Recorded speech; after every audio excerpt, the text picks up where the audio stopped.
Muy buena, ¿no? Sí, sí, sí. Sí. ¿Cómo estás estos días? Como loco, me imagino. Uy, sí. Todo el día conectado a Ya tu vamos a compu. empezar, por favor. Ok.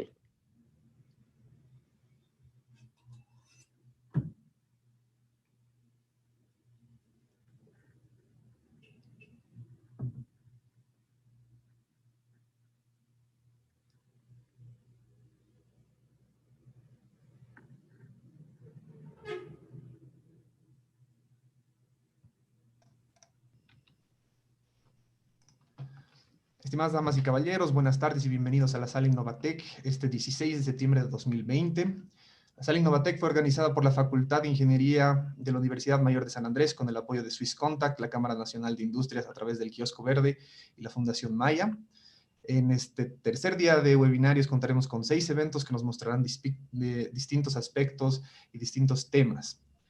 Ahora los dejo con Jorge Velasco, coordinador de investigación y posgrado de la Facultad de Ingeniería de la UMSA y organizador de Innovatec, para que nos haga la presentación de nuestro siguiente exponente. Gracias. Jorge. Gracias, Huáscar. Gracias, Mauricio, por estar acá con nosotros en una conferencia tan importante que vas a hablar sobre el marco normativo de investigación para impulsar la innovación en la economía. Y creemos que este tema es fundamental tomando en cuenta tu larga experiencia en el Viceministerio de Ciencia y Tecnología, donde tú has hecho justamente el diseño y ejecución de programas y proyectos para el fortalecimiento del sistema de ciencia y tecnología. También has trabajado articulando y monitoreando las redes institucionales de investigación científica a nivel nacional, asesorando a instituciones públicas y privadas sobre oportunidades de participación en programas internacionales de investigación e innovación. Y bueno, Mauricio Céspedes tiene un doctorado en gobernanza y análisis y política, economía de la tecnología en la Universidad de Maastricht, Holanda. Es especialista en planificación e investigación y la transferencia de conocimientos y tiene una maestría en estudios de desarrollo, mención programa y proyectos de desarrollo en la Universidad Católica de Lovaina, Bélgica. Maestría también en administración y gestión pública en la Universidad Nancy de Francia, que son, digamos, un poco reúne el perfil. Así que complacidos de estar contigo en esta esta tarde. Y adelante, querido Mauricio, para que nos cuentes un poco sobre cómo podemos, desde el marco normativo, seguir impulsando la innovación en nuestro país. Perfecto. Bueno, muchas gracias, Jorge. Muchas gracias por la invitación. He estado siguiendo el Innovatec y realmente aplaudo toda la logística que han armado para poder armar un evento tan grande.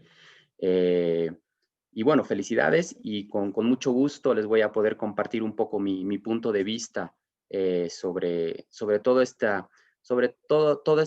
marco normativo que es necesario para fortalecer los sistemas nacionales de innovación. Eh, Sin embargo, quiero empezar por hablar un poco de lo que son los sistemas de innovación, ¿no? Creo que este congreso en el cual nos reúne es una plataforma excelente, una muy buena plataforma para empezar a discutir estos temas. Un poco los objetivos de mi presentación va a ser introducir sobre los conceptos de innovación, sistemas de innovación, la política científica y de innovación en la cual me he desenvuelto en los últimos años, mostrar algunos instrumentos y roles a nivel general y mirar cómo estos conceptos han ido influyendo no solamente el contexto boliviano, sino también latinoamericano, y a partir de ahí empezar a reflexionar junto a ustedes sobre la normativa que se puede o que se debería establecer para países con las características como el nuestro, ¿no? Eh, creo que es importante que antes hablar de estos, de la normativa, de leyes, qué sé yo, y de todas las acciones, es importante entender la base conceptual y también la evidencia empírica y teórica que existe sobre estos temas, ¿no? Eh, bueno, voy a pasar muy rápidamente, pero ustedes saben que estos aspectos teóricos de desarrollo económico existen varios modelos, pero los cuales nos lleva hacia la teoría de los sistemas de innovación. Parten de tienen dos raíces, ¿no? Uno muy neoclásico, donde se piensa mucho desde el equilibrio institucional, dejando al mercado operar por sí mismo, lo cual es bueno. pero vamos a ver que a lo largo de los años no ha sido siempre así en muchas de las regiones a nivel global. Y otra que empezó con algunos teóricos como Schumpeter, que en los años 40 ya empezó a hablar sobre esta creación de capacidades, diferentes tipos de modelos y cómo podíamos abordar estas temáticas desde los diferentes países, ¿no? Y así que fue que los enfoques de políticas públicas, que son muy dinámicos, que cambian mucho durante los años, lo cual es correcto, no es lo mismo hacer política pública hoy que hace 50 años, se fueron subdividiendo en donde podemos observar varias regiones, como que siempre se compara mucho la evolución de Asia y Latinoamérica, donde el Estado ha jugado un rol central en la creación de institucionalidad, en las capacidades tecnológicas, y por otra en América Latina con iniciativas diferentes que han ido cambiando también a lo largo de las últimas décadas. Paradójicamente, en los años 50, 60 teníamos como ustedes conocen, políticas de sustitución para las importaciones, pero durante los años 90 existe un cambio diametral sobre la política regional y de la cual Bolivia también fue parte, donde el rol del Estado se ve muy reducido, ¿no? Por el contrario, en Asia sucedió al revés, empezaron con una fuerte orientación hacia las exportaciones por parte de sus mercados, para luego cambiar a una política industrial un poco más, bueno, eso que les permitió proteger ciertos sectores dentro de sus economías, para que ahora sean muy desregulados y mucho más liberales, ¿no? Vemos que los modelos han sido diferentes. Y ahí es donde entra todo este concepto de los modelos de innovación, ¿no? Que después obviamente recaen sobre la normativa que se ha ido aplicando en diferentes partes del mundo, ¿no? Muy rápidamente podemos ver un concepto primario sobre el modelo lineal de innovación, donde se piensa que desde la investigación básica pasa por la investigación aplicada y es todo muy lineal hasta que eso llega hasta el mercado. Sí, luego han existido otros enfoques donde es más empujados desde la ciencia, que se piensa que desde la ciencia pura y se pasa a la ciencia aplicada y poco a poco eso llega hasta una aplicación comercial, o desde un enfoque más de mercado, desde cómo se hace investigación desde una demanda que se tiene que satisfacer y poco a poco se va, digamos, aguas arriba hasta procesos de investigación, ¿no?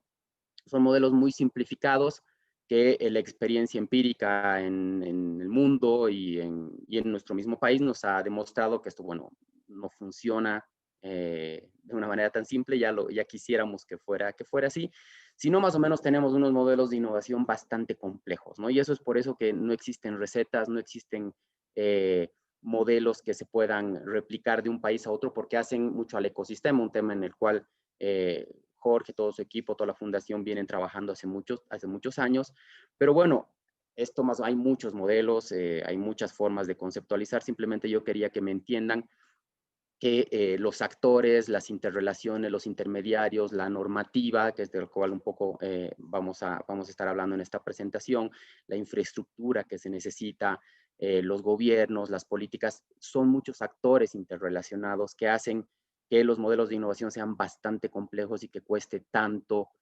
poder entenderlos y poder promoverlos, ¿no? De acuerdo a cada uno de los ecosistemas. Pero ¿por qué es importante por qué llama tanto la atención este tema de la innovación? Este es un gráfico que a mí siempre me gusta mostrarlo. Es un poco antiguo, pero se ajusta a nuestra realidad. En el eje de las ordenadas, ustedes ven el PIB per cápita del mundo, y en el eje de las abscisas los años, ¿no? Entonces vemos cómo hasta más o menos desde el año 0 hasta 1700 más o menos, la cantidad de la población en el mundo no cambió mucho.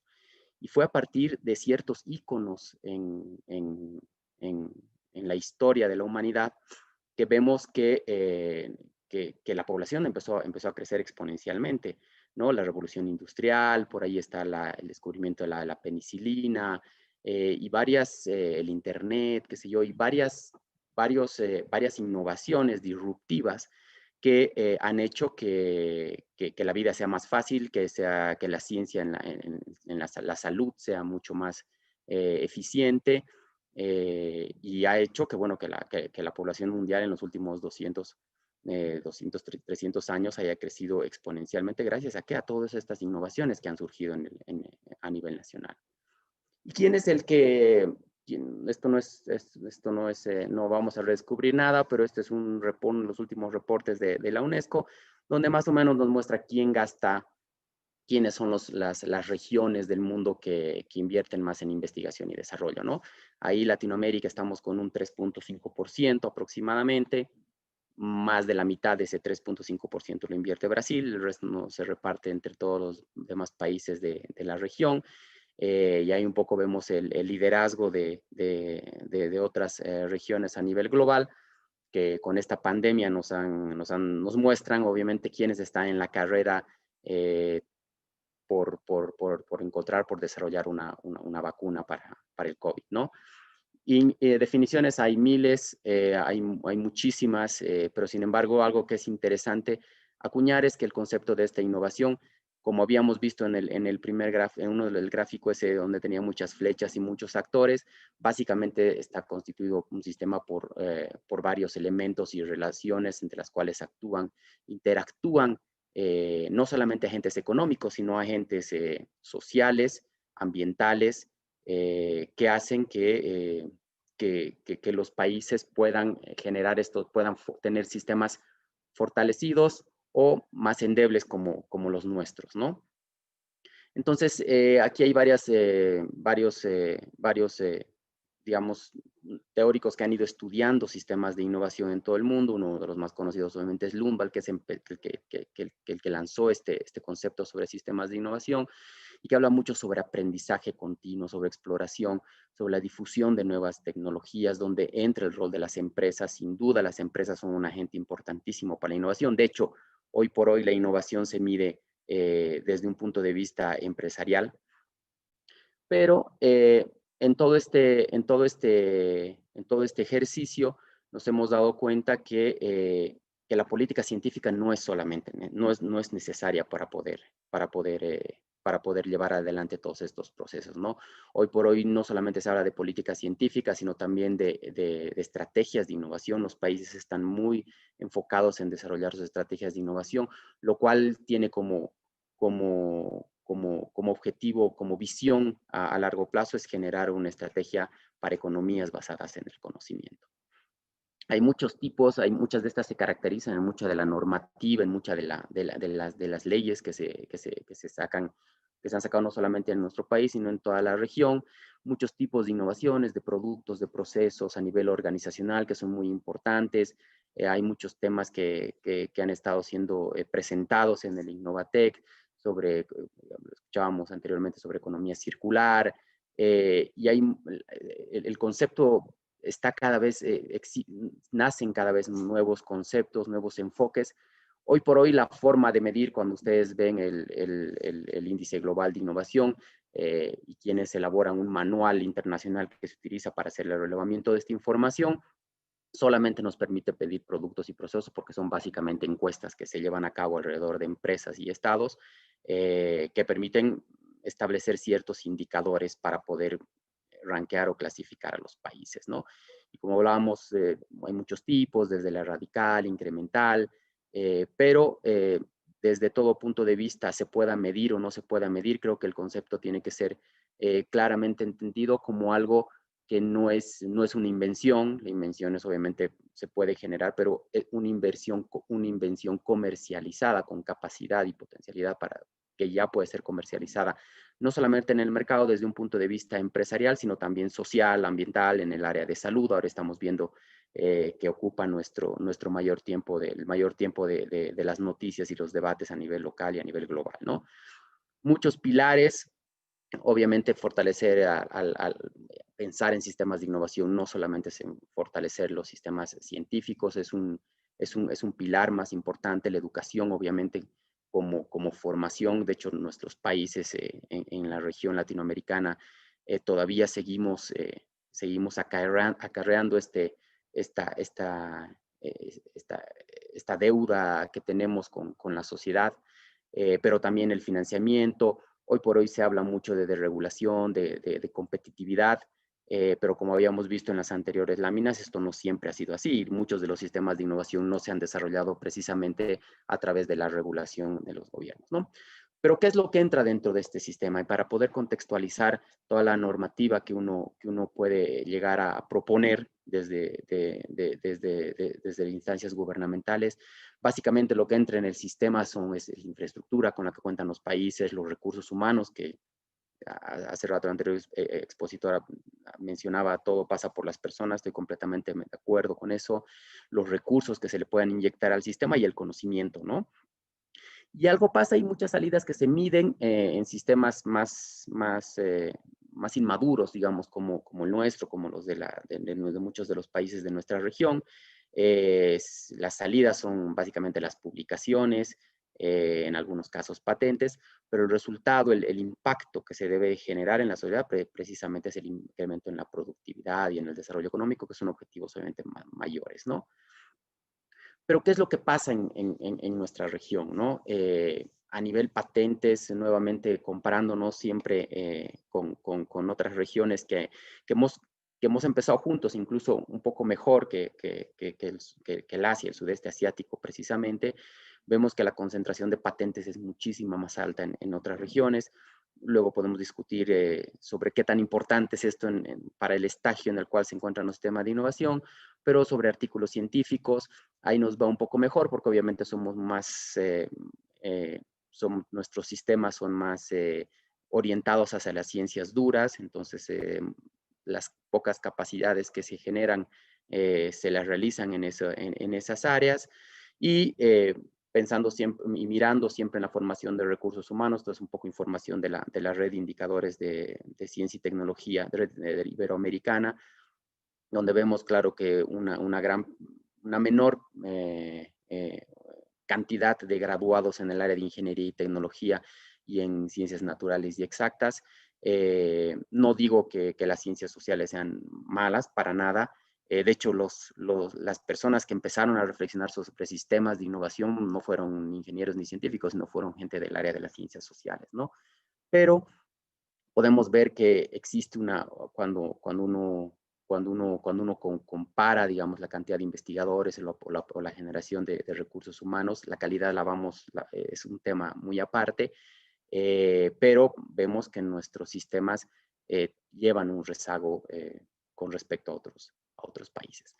Y ahí empieza lo que mencionaba Jorge en una de las preguntas, ¿no? El rol de la universidad en todo esto, ¿no? Cómo participan las universidades y cómo nos desesperamos por cómo contribuimos a todo este sistema. Hay una de las escuelas de política científica en una de las universidades más importantes del Brasil. Hay un investigador que ha escrito mucho esto sobre ciencia, tecnología, sociedad, y he empezado a mirar qué es lo que pasa en relación, digamos, en países a los cuales nosotros vemos como referentes. Esto es un poco lo que pasa en Estados Unidos. Es una presentación de este investigador daniño. Él mostraba cómo de toda la inversión en I+D que se da a nivel empresarial en los Estados Unidos, solamente el 1% se convierten en contratos con las universidades. Sabemos que existen muchísimos desarrollos y nosotros creemos, y muchos de los proyectos que impulsé desde mi anterior posición eran por ver cómo vinculamos a las universidades con las empresas, ¿no? Pero cuando uno mira números porcentuales sobre cuál es realmente la interacción entre la universidad y las empresas, es un tema que preocupa, que hay que fomentarlo, que hay que trabajarlo, pero cuando uno mira países mucho más desarrollados, vemos que este porcentaje tampoco es muy alto, como pasa con el número de patentes, por ejemplo, ¿no? Por ingresos que reciben las universidades en países del hemisferio norte. Sin embargo, existe una fuerte interacción en brindar recurso humano altamente calificado, que aquí hay un dato interesante igual, de cuántos de los másters y doctores en área de las ciencias y el porcentaje de estas personas que migran hacia las empresas, ¿no? Y eso es básicamente porque las empresas tienen unidades de I+D constituidas y que tienen esa capacidad de absorber que no solamente es la universidad o el sector público el que puede absorber a estos recursos humanos altamente calificados, ¿no?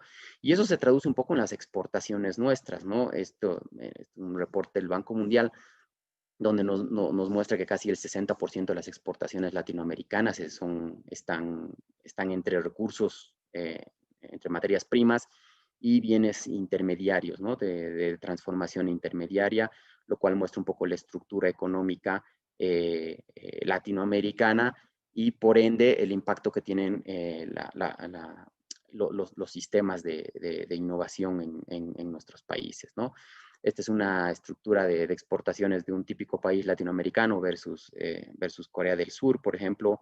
Vemos como ellos están un poco, no solamente están menos diversificados, sino que los sectores que generan mucho valor, mayor valor agregado, está concentrado en industrias intensivas en conocimiento.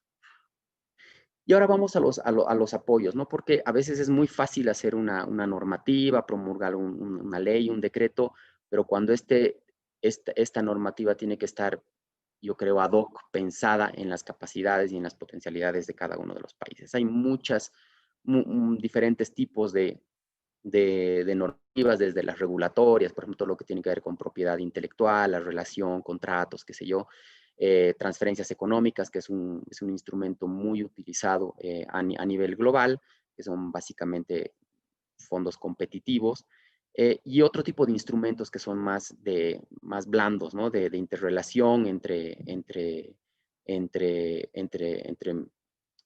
digamos, entre actores públicos o privados. Existen diferentes tipos de instrumentos para la innovación. Uno en el que siempre pensamos y que siempre y que ocupa nuestro trabajo es el financiamiento público directo que debería existir en Bolivia. El financiamiento para la investigación, hoy por hoy no existe un instrumento que provenga un instrumento gubernamental que venga directo. Sí es transferido a través, como ustedes saben, a las universidades públicas bolivianas, a través como un porcentaje de una transferencia del impuesto a los hidrocarburos, pero, y es un tema pendiente que tiene nuestro país, es no solamente constituir un fondo público de acceso global, no solamente para las universidades públicas, sino también definir estas áreas que, mirando los números que veíamos anteriormente, mirando el desarrollo, la posición en la cual nos encontramos jugando en el contexto global, tienen que ser instrumentos capaces de poder fortalecer y no distribuir recursos sin entender cuáles son nuestras potencialidades o nuestras capacidades, ¿no? Hay incentivos fiscales que en algún momento el viceministerio ha gestionado para la importación de algún equipamiento de alta tecnología, y eso se hace obviamente a través de normativa, y los famosos fondos que mencionábamos antes de ciencia y tecnología, que son básicamente fondos concursables, pero que tienen que estar diseñados diseñados normativamente, pero ajustados acorde a las potencialidades de cada uno de los países, ¿no? Y toda esta interacción entre la universidad y la empresa que se puede financiar desde estos fondos tiene un sinfín de herramientas desde las cuales se pueden promover. No los vamos a discutir ahora, pero la cantidad de instrumentos disponibles para poder vincular a las universidades y a las empresas son muchos. El tema es saber entenderlos y encontrar cuál es el que se ajusta mejor a la realidad de cada uno de los países, ¿no?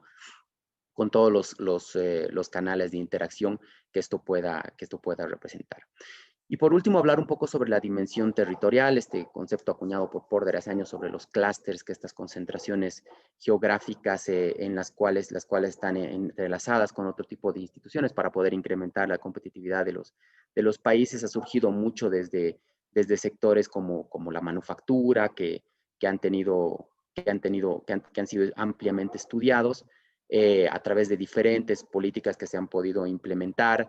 En Bolivia han existido una serie de normativas para promover algunos clústeres que han funcionado mejor que han funcionado con sus limitaciones.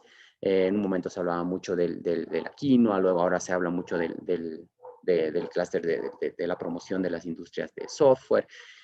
pero sin embargo entender todas las dinámicas que interactúan alrededor de un sector es muy complejo, ¿no? Y no pasa solamente por una industria per se, sino también por todas las condiciones alrededor de estos clústeres que pueden hacer que sean unos sectores exitosos. Y algo que creo yo que la normativa y las políticas de innovación en nuestro país deberíamos concentrarnos de una manera más, digamos, una manera mejor pensada es sobre los recursos naturales, ¿no? Hace rato veíamos una estructura típica de un país latinoamericano versus Corea del Sur, y veíamos que desde el lado latinoamericano tenemos nuestras exportaciones se basan mucho en los recursos naturales. Eso es malo si uno vive solo de eso, pero existe una nueva corriente de poder entender a los recursos naturales vistos desde una perspectiva diferente, sino como una oportunidad de desarrollo para empresas intensivas en conocimiento. Existen ejemplos, todavía en menor escala en Bolivia, pero en países vecinos, sobre empresas intensivas en conocimiento que giran alrededor de los recursos naturales, y no estamos hablando ni de transnacionales ni de empresas públicas gigantes que explotan el recurso, sino de empresas de base tecnológica que han aprovechado esta oportunidad y que han permitido desarrollar ciertas capacidades como en automatización, robótica, biotecnología, que giran alrededor de los recursos naturales, y que creo que es una ventana de oportunidad que todavía no estamos pudiendo explotar en Bolivia y en muchos de los países de la región. Esto es lo que exporta Bolivia básicamente. Entonces, yo pienso que toda la normativa que se tenga que construir en torno a los sistemas de innovación tiene que mirar qué es lo que nosotros producimos, sobre qué nosotros vivimos, y sin necesidad digamos, de volcar la mirada hacia otros sectores, potenciar industrias que giren en torno a los recursos naturales, ¿no? Esto es un poco un modelo presentado sobre las cadenas globales de valor, donde la relación entre el valor agregado y las actividades que generan alrededor de una cadena global de valor, vemos que dentro de la producción es lo que menos valor agregado normalmente genera en los sectores, pero sin embargo, ¿cuáles son los sectores que más ingresos les permite tener a estas industrias? Van desde la investigación y desarrollo, el diseño, el marketing, los servicios, toda la distribución que representa para un determinado sector, ¿no? Entonces, ¿cuáles son nuestros retos? Es diversificar, obviamente, los productos y destinos. Sabemos que Bolivia es un país que vive de los recursos naturales, pero creo, insisto, que ahí hay una ventana de oportunidad para poder desarrollar otros sectores intensivos en conocimiento, que no necesariamente sean los hidrocarburos o la minería, sino que puedan abrir nuevas oportunidades para industrias nacientes, para empresas de base tecnológica, que puedan, aprovechando esta riqueza que tenemos, generar capacidades en otros sectores, ¿no? Y obviamente el valor agregado y el desarrollo industrial, qué vínculos hacia adelante y hacia atrás se pueden desarrollar para generar todos estos nuevos conocimientos que estén basados en sectores tecnológicos intensivos en los recursos naturales. Todo esto que les he mostrado se tienen que volcar en políticas y en normativa específica, que no podemos escribirlo, plantearla desde un punto de vista general, sino que creo que tenemos contadas oportunidades que deben ser aprovechadas y que deben ser planteadas desde la política pública para aprovechar las potencialidades que tenemos, pero también mirando las capacidades que tenemos hoy por hoy y que debemos desarrollar en un futuro, en un sistema de innovación con muchas limitaciones, con muy pocos ejemplos de éxito, pero con un potencial para poder desarrollar pocos, pero buenos sectores, y, como les mencionaba al principio de mi presentación, diseñados exclusivamente para un ecosistema muy propio en el cual nos desenvolvemos, sin necesidad de tener un enfoque global y mirar cómo el mundo se está moviendo en la frontera del conocimiento, ¿no? Esto es básicamente lo que les quería mostrar. Muchas gracias por su tiempo, su atención. Espero haberme no excedido mucho. Y bueno, si existe alguna consulta, algún comentario, estoy a sus órdenes. Muchas gracias. Muchas gracias, Mauricio, por tu participación. Creo que ha sido una excelente presentación y creo que el marco normativo es algo que tiene que acompañar y no hay dónde perderse, ¿no? Jorge, ¿tienes alguna pregunta para Mauricio? Varias, pero vamos a ir por el tiempo, vamos a ser cortos. Muchas gracias, Mauricio. Excelente presentación. Realmente se nota tu dominio después de tantos años haber estado manejando este tema de la articulación, coordinación desde el Viceministerio de Ciencia y Tecnología con las universidades y el ecosistema.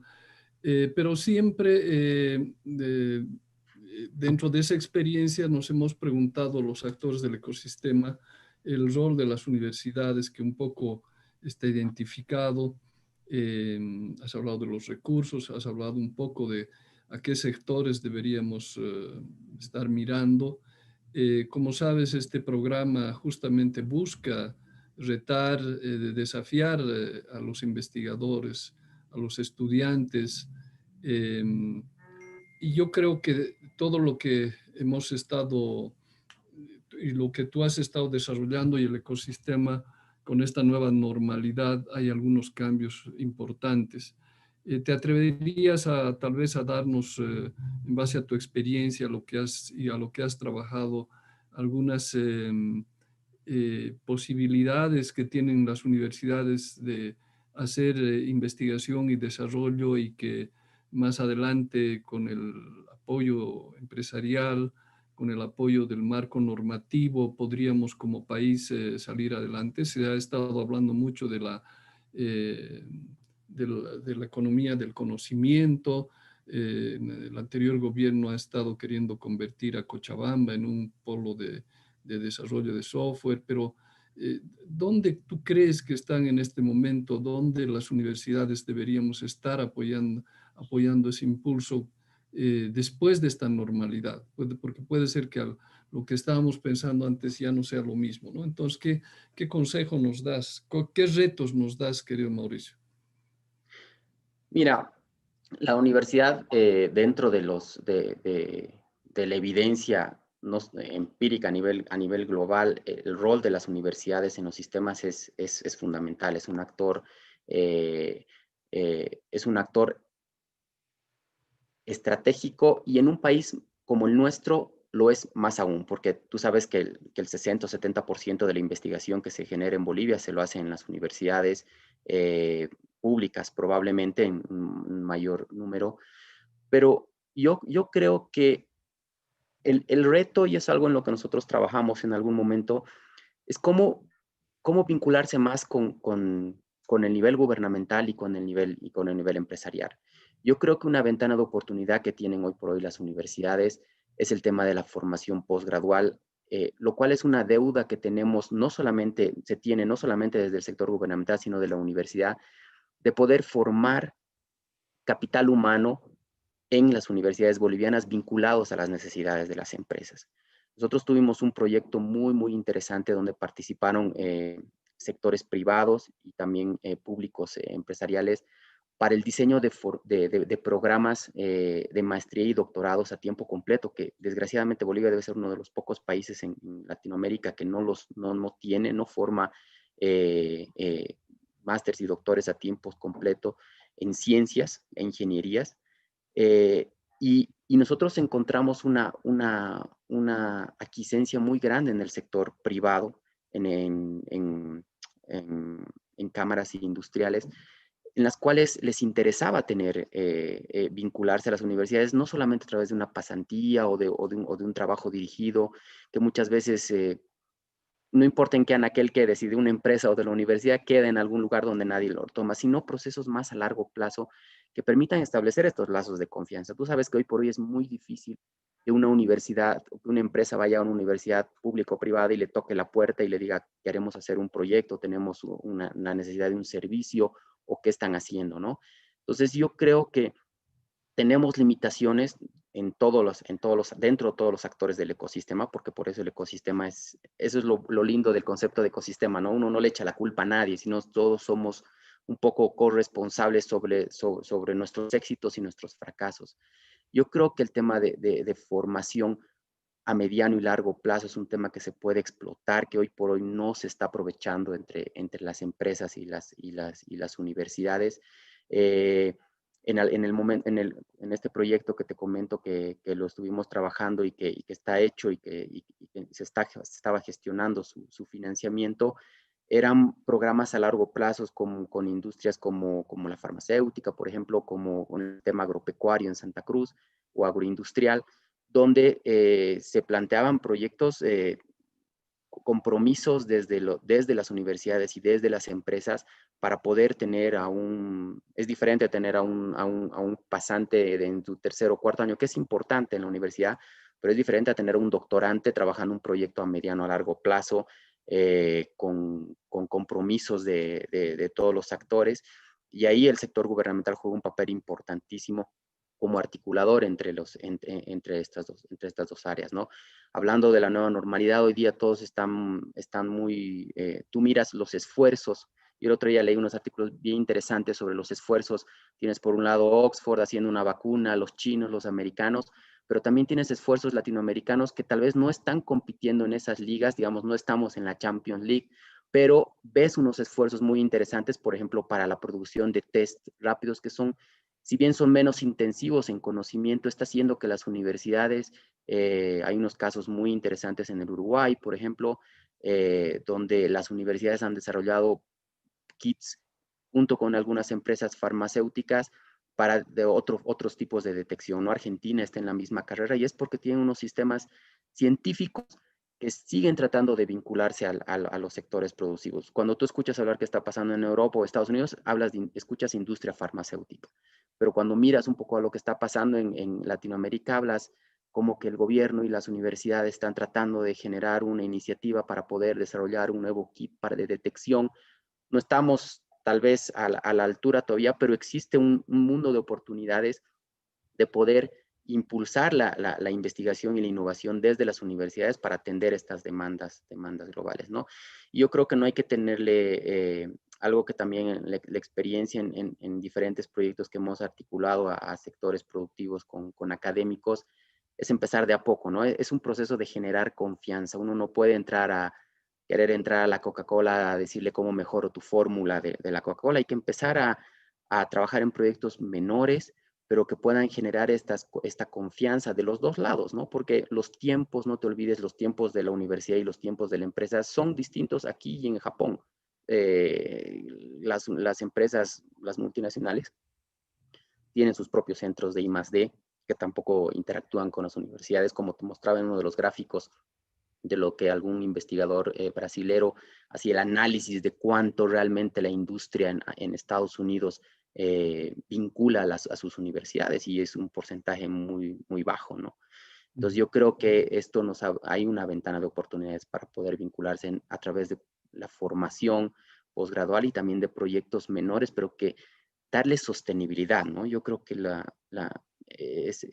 es algo que la industria espera, y que yo dentro del ecosistema de innovación no creo que haya un sector más estable que el de la universidad, y esa es una oportunidad que se debería poder aprovechar. Gracias, Mauricio. Muchísimas gracias. Mauricio, me gustaría preguntarte una pregunta que nos ha llegado desde el chat. Sí. Y te voy a pedir, pero que porfa, lo más puntualmente posible, porque nos está pisando la hora. Seguro. ¿Qué modelo de innovación está alineado por las patentes?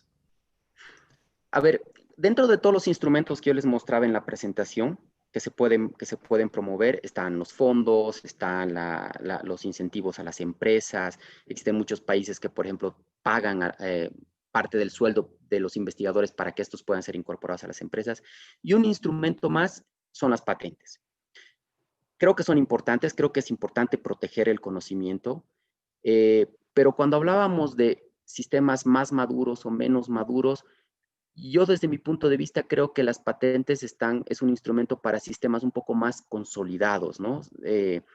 Se habla, las patentes son muy importantes en Europa, muy importantes en Estados Unidos, muy importantes en países asiáticos. Yo creo que hay que fomentar que los investigadores, que las empresas registren su conocimiento, pero es un esfuerzo muy importante. Si una patente en Estados Unidos, una primera patente te puede tomar hasta un año y como $10,000 para poder gestionarla, porque intervienen abogados y qué sé yo. Registrar algo a nivel nacional solo te permite registrarlo a nivel nacional. Entonces, es un instrumento importante, creo que hay que conocerlo, pero yo creo que existen prioridades mayores para ecosistemas como el nuestro, ¿no? Yo pensaría más en un sistema de innovación abierto, open access, temas que están, poder recoger lo que ya se ha desarrollado y explotar lo que tenemos, ¿no? Pero es un instrumento más que forma parte de los sistemas del fortalecimiento de los sistemas de innovación. Perfecto, muchas gracias Mauricio, te agradecemos por tu presentación, muy interesante. Aparte, la experiencia es lo que premia siempre en Bolivia y la información que nos traes es, claro, de primera mano. Muchísimas gracias. Muchas gracias, Huáscar, muchas gracias, Jorge, y bueno, a la orden. Gracias, hasta la siguiente.